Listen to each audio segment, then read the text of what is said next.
সকাল সকাল দেখো আমার বাজার কিন্তু চলে এসেছে।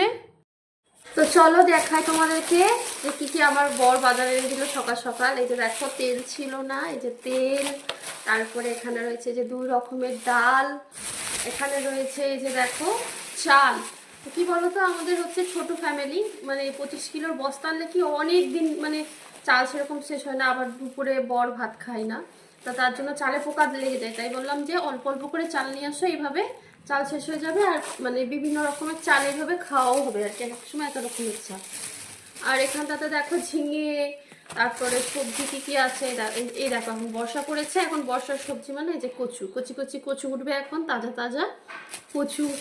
তারপর এখানে রয়েছে টমেটো, বেগুন, বেগুন হচ্ছে আমার বরের খুবই পছন্দের একটা সবজি, ঢেঁড়স, কাঁচা লঙ্কা, আর এই যে দেখো লাল লাল মিষ্টি কুমড়ো এক ফালি।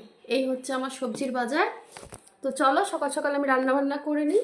এই যে দেখো সবজির বাজার, বাজার গুছিয়ে এখন এক হাতে রান্না করবো। তো চলো।